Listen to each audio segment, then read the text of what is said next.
പ്രയാസമോ ഉണ്ടായിട്ടുണ്ടെങ്കിൽ, പ്രത്യേകിച്ച് CPIM-ന്റെ ഏതെങ്കിലും ആളുകൾക്ക് അതിൽ ബന്ധമുണ്ട് എന്ന് കരുതുന്നുണ്ടെങ്കിൽ, ഈ ഘട്ടത്തിൽ പരസ്യമായി അദ്ദേഹത്തോട് ഞാൻ ക്ഷമ ചോദിക്കുകയാണ്. നന്മയ്ക്ക് വേണ്ടി. എന്റെ പൊന്നു സുഹൃത്തുക്കളെ, ഒരു പക്ഷേ കേരള ചരിത്രത്തിൽ ആദ്യമായിട്ടായിരിക്കും, തീർച്ചയായിട്ടും കേരള ചരിത്രത്തിൽ ആദ്യമായിട്ടായിരിക്കും ആ ഒരു സംസ്ഥാനം ഭരിക്കുന്ന ഒരു മുഖ്യമന്ത്രി ആ നാട്ടിലത്തെ ഒരു നടനോട് ക്ഷമ ചോദിക്കുന്നത്, അക്ഷരാർത്ഥത്തിൽ മാപ്പ് ചോദിക്കുന്നത് ആദ്യമായിട്ടായിരിക്കും.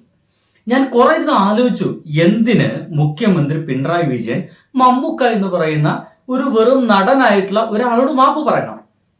ഇനിയിപ്പോ അതുമായി ബന്ധപ്പെട്ടിട്ട് മമ്മൂട്ടിയുടെ പോസ്റ്റുകളൊന്നും വന്നിട്ടില്ല. അത്തരം വിശദീകരണ കുറിപ്പുകളോ പോസ്റ്റുകളോ എന്തിനൊക്കെ വരേണ്ടതാണ് എന്ന് വിചാരിക്കുന്നു. ഒപ്പം തന്നെ മമ്മൂട്ടിയോട് മാപ്പ് പറഞ്ഞതുകൊണ്ട് അതൊരു വെറും മുസ്ലിം ആയതുകൊണ്ടാണ് അദ്ദേഹത്തോട് മാപ്പ് പറഞ്ഞത് എന്നീ തരത്തിലുള്ള വർഗീയ വർത്തമാനങ്ങളും വരേണ്ടതാണ്. ഞാനത് പ്രതീക്ഷിക്കുന്നുണ്ട്. ചില പ്രത്യേക സ്ഥലത്തു നിന്നൊക്കെ അത്തരത്തിലുള്ള പോസ്റ്റുകൾ ഞാൻ തീർച്ചയായിട്ടും പ്രതീക്ഷിക്കുന്നുണ്ട് കേട്ടോ. അത് വന്നു കഴിഞ്ഞാൽ ഞാൻ നിങ്ങളുടെ മുമ്പിലേക്ക് വളരെ പെട്ടെന്ന് തന്നെ എത്തിക്കുന്നതായിരിക്കും. ഞാൻ പറഞ്ഞു വെച്ചത്, മുഖ്യമന്ത്രി എന്ന് പറയുന്ന ആ ഒരു പിണറായി വിജയനാണോ മാപ്പ് പറഞ്ഞത്, അതോ പിണറായി വിജയൻ എന്ന് പറയുന്ന CPM-കാരനാണോ മാപ്പ് പറഞ്ഞത്, അതോ ഒരു സാധാരണക്കാരനായിട്ടുള്ള ഒരാളാണോ മാപ്പ് പറഞ്ഞത്? എനിക്ക് തോന്നുന്നത് രണ്ടു തരത്തിലാണ്. ഒന്ന്, മുഖ്യമന്ത്രി എന്ന് പറയുന്ന സ്ഥാനത്തും ഒപ്പം തന്നെ ഒരു പാർട്ടിക്കാരൻ എന്ന നിലയ്ക്കായിരിക്കണം മമ്മൂട്ടിയോട് ഈ ഒരു അവസരത്തിൽ നമ്മുടെ പിണറായി വിജയൻ മാപ്പ് പറഞ്ഞിരിക്കുക.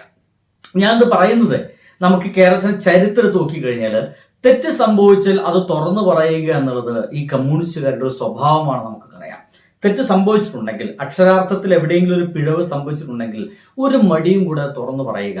അങ്ങനെ തുറന്നു പറഞ്ഞാൽ കിട്ടുന്നത് ഒരു വലിയ മനസ്സമാധാനമാണ്. അത്തരത്തിലുള്ള ഒരു മനസ്സമാധാനത്തിലേക്കാണോ പിണറായി വിജയൻ ഇപ്പോൾ എത്തുന്നത്, അല്ലെങ്കിൽ പിണറായി വിജയൻ ആളുകൾ എത്തിക്കുന്നതാണ്? രണ്ടാമത്തെ ഏറ്റവും പ്രധാനപ്പെട്ട കാര്യം, ഒരു മിനിറ്റ് അതിനു മുമ്പ് ഒന്ന് രണ്ട് കാര്യങ്ങൾ കൂടി പിണറായി വിജയൻ എന്ന് പറയുന്ന നമ്മുടെ സഖാവ് പറയുന്നുണ്ട്, അതൊന്ന് കേൾക്കാം. ആരും ക്ഷണിക്കാതെ ഒരുപാട് ആളുകൾ അവിടെ എത്തിപ്പെട്ടു. അക്കൂട്ടത്തിൽ ഒരാളാണ് നമ്മുടെ കേരളത്തിന്റെ മലയാളിയുടെ മഹാനടൻ മമ്മൂട്ടി. ആ സന്ദർശനം അദ്ദേഹം ആരെയും അറിയിച്ചുകൊണ്ട് പോയതല്ല. അദ്ദേഹത്തിന് തോന്നുന്നു അവിടെ എത്തണമെന്ന്. കാരണം എല്ലാ ഘട്ടത്തിലും കേരളത്തിന്റെ നന്മയ്ക്ക് വേണ്ടി നിലകൊള്ളുന്ന വ്യക്തികളിൽ പ്രമുഖ സ്ഥാനത്തിരിക്കുന്നവരിൽ ഒരാളാണ് മമ്മൂട്ടി. ഒരു സംശയമില്ല, കേരളം എപ്പോഴൊക്കെ എന്തെങ്കിലുമൊക്കെ പ്രോഗ്രാം അറേഞ്ച് ചെയ്യുകയോ മറ്റൊക്കെ ഉണ്ടെങ്കിൽ അതിലേക്കൊരു മുഖ്യ അതിഥിയായിട്ട് മമ്മൂട്ടി എന്ന് പറയുന്ന മനുഷ്യനെ വിളിച്ചാൽ എന്ത് തന്നെ തിരക്കുണ്ടെങ്കിലും അതെല്ലാം ഒഴിവാക്കി വരും. ഒപ്പം തന്നെ കൈരളിയുടെ ചെയർമാൻ സ്ഥാനത്ത് നിൽക്കുന്ന ഒരാൾ കൂടിയാണ്. എന്നിട്ടും എന്തുകൊണ്ട് ഇങ്ങനത്തെ ഒരു പ്രശ്നം സംഭവിച്ച സമയത്ത് മമ്മൂട്ടിയെ ഇവിടെയുള്ള കമ്മ്യൂണിസ്റ്റുകാർ മുഴുവൻ തഴഞ്ഞുവോ, മമ്മൂട്ടിക്കെതിരെ പറഞ്ഞുവോ, അതോ മമ്മൂട്ടിയേക്കാൾ മേലെയായിട്ട് ഇവിടെ പാർട്ടി എല്ലാവരും കണ്ടിട്ടുണ്ടോ എന്ന പല രീതിയിലുള്ള സംശയങ്ങളൊക്കെ ഇപ്പൊ ഇങ്ങനെ കെട്ടുന്ന് കളിക്കുന്നുണ്ട്. എനിക്ക് തോന്നിയിട്ടൊരു കാര്യം എന്താ വെച്ച് കഴിഞ്ഞാൽ, മമ്മൂട്ടി അവിടെ വരിക, ആ ഒരു സ്ഥലത്തേക്ക് എത്തുക, അതിന്റെ ഭാഗമായിട്ട് അവിടെ മുഴുവൻ നടക്കുക എന്ന് പറയുന്നത് ഒരു വലിയ പോസിറ്റീവായിട്ടുള്ള മാറ്റം ഉണ്ടാക്കും. ഇത് മമ്മൂട്ടി ആരും ക്ഷണിച്ചു വന്നതല്ല. അദ്ദേഹത്തിന്റെ സ്വന്തം ഇഷ്ടപ്രകാരം മദ്രാസിൽ നിന്ന് കോഴിക്കോടേക്ക് എത്തുന്ന തലേദിവസം രാവിലെ കുളിച്ചു വൃത്തിയായിട്ട് നേരെ എവിടേക്ക് എത്തുന്നു, വയനാട് എത്തുന്നു എന്നാണ് നമുക്ക് കിട്ടിയ വിവരം. അത് മുഖ്യമന്ത്രി പറയുന്നുണ്ട്. അപ്പൊ അങ്ങനെ അവിടെ എത്തിക്കഴിഞ്ഞാൽ ഇത് വളരെ പോസിറ്റീവായിട്ട് മാറിക്കഴിഞ്ഞാൽ ഭയങ്കര പ്രശ്നമായിരിക്കും. അതിന്റെ ഭാഗമായിട്ടായിരിക്കണം ആ ഒരു സഖാവിനോട്, റഫീഖ് സഖാവിനോട്, ഞാൻ നിങ്ങൾ വിളിച്ചു വന്നതല്ല, നിങ്ങൾ എല്ലായ്പ്പോഴും എൻ്റെ ഒപ്പം നിന്ന് കഴിഞ്ഞാൽ ഞാൻ പാർട്ടിക്കാർ വിളിച്ചിട്ട് വന്നതാണ് എന്നീ പറയുന്ന തരത്തിലുള്ളൊരു വ്യാഖ്യാനം ഉണ്ടാകും. അതുകൊണ്ട് നിങ്ങൾ എപ്പോഴും എൻ്റെ ഒപ്പം നടന്നു കഴിഞ്ഞാൽ അത് പ്രശ്നമുണ്ടെന്ന് സ്വതസിദ്ധമായ തൻ്റെ പരുഷമായ ശൈലിയിൽ മമ്മൂക്ക പറയുന്നു. അത് വളരെ പോസിറ്റീവായിട്ട് തന്നെയാണ് ആ സഖാവും എടുത്തതെന്ന കാര്യത്തിൽ സംശയമില്ല. കാരണം മമ്മൂട്ടി ആരെ അറിയിച്ചിട്ടില്ല, അവിടെ വരുന്ന സമയത്ത് ആ സഖാവ് അവിടെ ഉണ്ടാവും. നോർമലി അവിടേക്ക് അത്തരം കാര്യങ്ങളൊക്കെ അയാൾ ഓടിച്ചേർന്നിട്ട് ആൾക്ക് കാണിച്ചു കൊടുക്കേണ്ട അവസ്ഥ വന്നു എന്നുള്ളതാണ്. ഇവിടെ സംഭവിച്ചത്, ഈ ഒരു ചെറിയ ക്ലിപ്പിങ്സ് തുടക്കത്തിൽ ആരും ശ്രദ്ധിച്ചില്ല. പിന്നീട് ആ ക്ലിപ്പിങ്സ് അങ്ങോട്ട് വൈറലായി. ഞാൻ വേണമെങ്കിൽ ആ ക്ലിപ്പിങ്സ് ഒന്ന് കാണിച്ചു തരാം. ഒരു കമ്മ്യൂണിറ്റി ഹാള് വരുന്നുണ്ട്, ഒരു ഡിസാസ്റ്റർ മെമ്മോറിയൽ.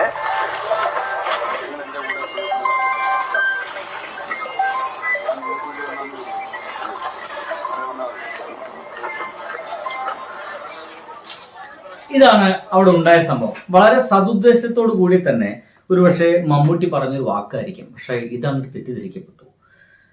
ആ ഒരു പ്രളയക്കെടുതി ഉണ്ടായ നിമിഷം മുതൽ ഈ ഒരു 1.5 വർഷത്തോളം ആ വീട് നിർമ്മാണം പൂർത്തിയാക്കുന്ന ഈ ഒരു നിമിഷം വരെ ഇപ്പോഴും ആ ഒരു പ്രദേശത്തുള്ള ഒരു സഖാവിന്റെ പേരാണ്, ആ ഒരു വയനാടിന്റെ ജില്ലാ സെക്രട്ടറി പേരാണ് കെ റഫീഖ്.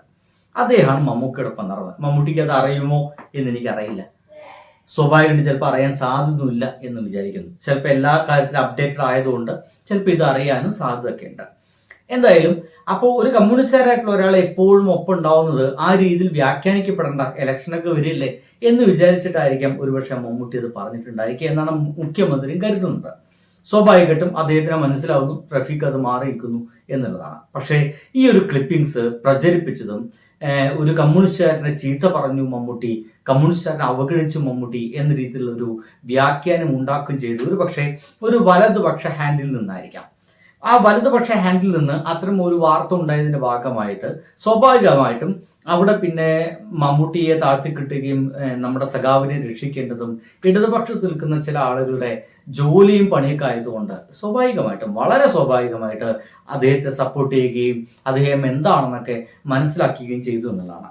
എന്തായാലും മുഖ്യമന്ത്രി അത് വ്യക്തമായിട്ട് കൃത്യമായിട്ട് പറയുന്നുണ്ട്.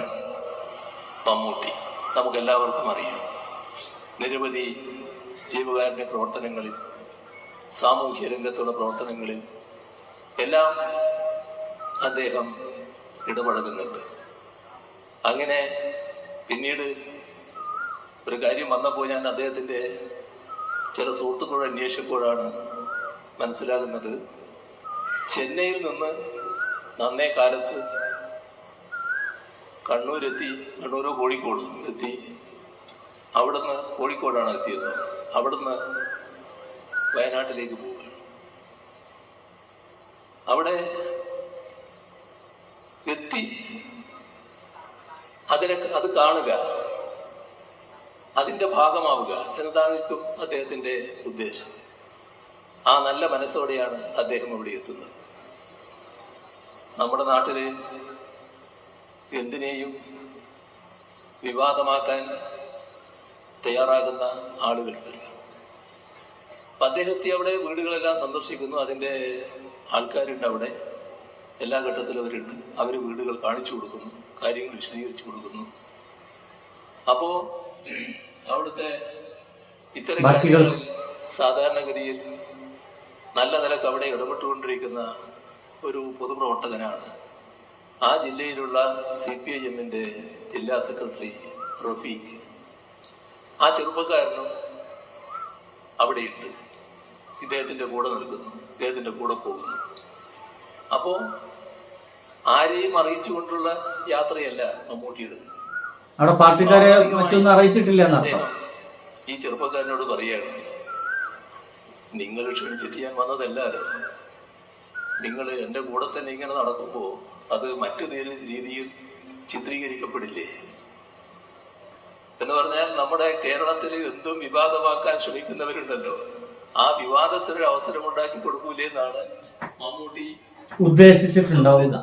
ഇതാണ് ഉദ്ദേശിച്ചത്. പക്ഷേ അത് നമ്മുടെ എല്ലാം മുമ്പിലേക്ക് എത്തിയത് വളരെ മോശമായ രീതിയിലാണ്.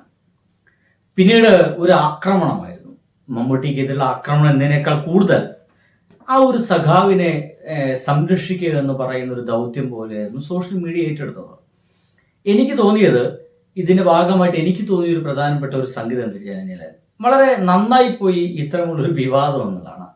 കാരണം പലരും അറിയാതിരുന്ന കെ റഫീഖ് എന്ന് പറയുന്ന ആ ഒരു സഖാവിനെ കേരളം മുഴുവൻ തിരിച്ചറിഞ്ഞു, പലരും തിരിച്ചറിഞ്ഞു. അദ്ദേഹം ചെയ്ത പ്രവർത്തികൾ എന്തൊക്കെയാണെന്നൊക്കെ എല്ലാവരും മനസ്സിലാക്കാൻ തുടങ്ങി. അപ്പൊ ആ രീതിയിലുള്ളൊരു പോസിറ്റീവായിട്ടുള്ള സംഗതി കൂടി അവിടെ ഉണ്ട്. പിന്നെ ഒരു സഖാവ് ആയതിനാൽ തന്നെ ആയിരിക്കണം അദ്ദേഹം ഇതിനൊക്കെ ആ ഒരു രീതിയിൽ തന്നെയാണ് എടുത്തിട്ടുള്ളത്. ഇതിനൊരു മോശമായിട്ടൊന്നും അദ്ദേഹം ഇതിനെ കണ്ടിട്ടില്ല എന്നും അദ്ദേഹവും മമ്മൂട്ടിയും തമ്മിൽ സംസാരിച്ചു നമുക്കറിയാം. ഇപ്പോഴതാ കേരള ചരിത്രത്തിന്റെ ആദ്യമായിട്ട് എന്നോണം കേരളം ഭരിക്കുന്ന ഒരു സംസ്ഥാനത്തെ മുഖ്യമന്ത്രി അങ്ങനത്തെ എന്തെങ്കിലും ഒരു പ്രശ്നം സംഭവിച്ചിട്ടുണ്ടെങ്കിൽ ഞാൻ ക്ഷമ ചോദിക്കുന്നു എന്ന് പറയുന്നത് ഇതൊരു മാതൃകയാണ് കേട്ടോ. തീർച്ചയായിട്ടും ഇതൊരു വലിയ മാതൃകയാണ്. എന്തെങ്കിലും അബദ്ധം സംഭവിച്ചിട്ടുണ്ടെങ്കിൽ അതിൽ ക്ഷമ ചോദിക്കുക, മാപ്പ് പറയുക എന്ന് പറയുന്നത് നല്ല പരിപാടിയാണ്. ഒരു തരത്തിലും അതിൽ ഒരു മനസ്താപവും ആവശ്യമില്ല എന്നുള്ളതാണ്.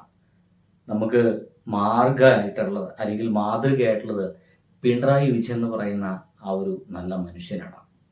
ബൈ.